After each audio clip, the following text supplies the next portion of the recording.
Bueno, aquí les traía también varios ejemplos de cómo hoy no solo basta eso, sino que hay que organizarse. Yo creo que tenemos la fortuna de tener la experiencia ahorita de los colegas, que ojalá lo aprovechemos, de los que nos visitan, de la gente de Pilsen, de la gente de Colombia, en el sentido de ver ellos cómo son la organización de los clubes, cómo son la organización de las asociaciones, cómo son las organizaciones de las casas de paisanaje, porque este es un factor fundamental de reproducción. Karina nos hablaba ahorita lo de la comida, ¿sí?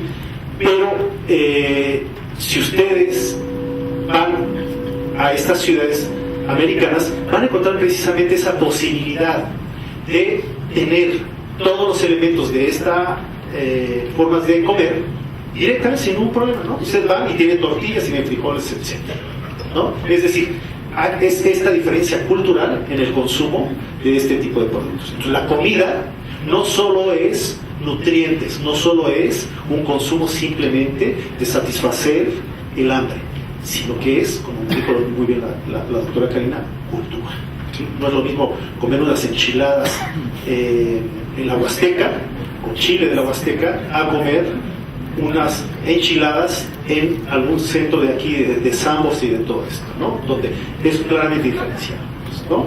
Y entonces es manifestaciones de cultura.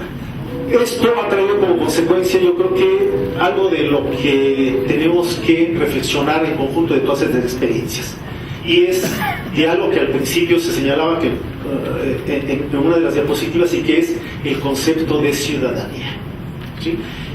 ¿Cómo entonces nuestros paisanos viven allá, con su organización, sus clubes, pero a su vez también son mexicanos, pero a su vez también sus hijos son americanos, pero a su vez también hablan el inglés, pero a su vez también hablan el español?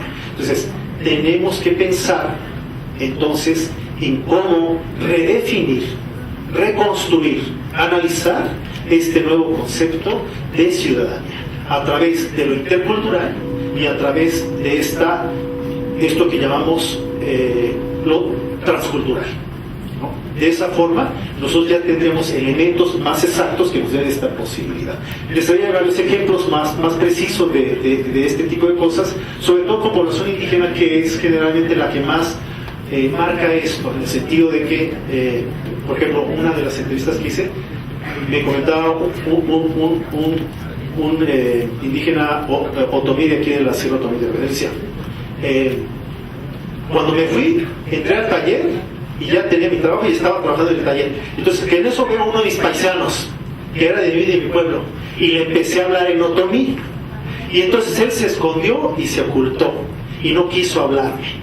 Yo después lo agarré y dije, oye, pues ¿qué pasó si somos del mismo pueblo? Entonces, una identificación que se tenía de este tipo. Y entonces el otro le contestó y me comentaba, decía, es que él me dijo que le daba pena porque lo iban a considerar menor, que porque si él habla o manifiesta que habla una lengua indígena sobre todo, que iba a ser menospreciado, iban a señalarlo como tonto, iban a señalarlo como diferente, pero en su sentido precario, en su sentido malo.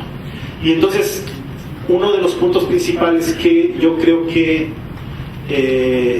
tenemos que discutir a futuro, dentro de todos los trabajos de investigación, en la parte de la legislación, en las cámaras de diputados y en el diseño y la construcción de leyes internacionales, yo creo que es esto que señalo hasta el último. ¿Hacia dónde va la ciudadanía transnacional? En donde la base y el fundamento de la construcción de esto debe ser, por supuesto, esta inspiración intercultural. Si no existe esa base intercultural que tengamos todos nosotros, simplemente vamos a continuar en los mismos modelos que traemos, ¿no? Precisamente esa es una de las propuestas de la Cátedra UNESCO, en el sentido de que tenemos que empezar a desarrollar en nuestros hijos, en nuestros alumnos, en toda la gente, estas nuevas competencias que llamamos competencias interculturales. Cómo aprender a vivir en un mundo tan heterogéneo, cómo aprender a vivir en un mundo tan diferente, donde se hablan tantas lenguas y se tienen tantas religiones, para poder convivir entre nosotros. Esto es lo que nosotros en la Cátedra UNESCO llamamos la forma de convivencia o las competencias interculturales. multiculturales, que incluso coincide con nuestra universidad. Nuestra universidad tiene la fortuna de tener este modelo dentro de su modelo educativo, a tal grado que hoy tenemos una materia transversal que llamamos México Nación Multicultural, en el sentido de que todos los ingenieros, los abogados, los sociólogos, los economistas, los ingenieros, todo el mundo debe tomar esa materia, y es una materia que es adquirir las competencias para poder vivir en un mundo pluricultural y que dé la posibilidad de establecer este tipo de diálogos.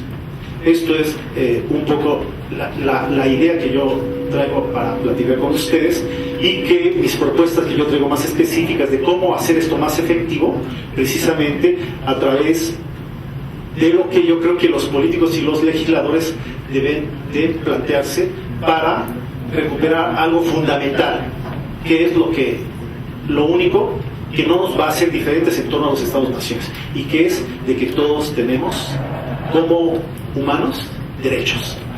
Es decir, si nosotros vamos a Estados Unidos, como humanos tenemos los mismos derechos. No importa si es otra legislación, o no importa si es un mundo muy diferente a mi propio mundo.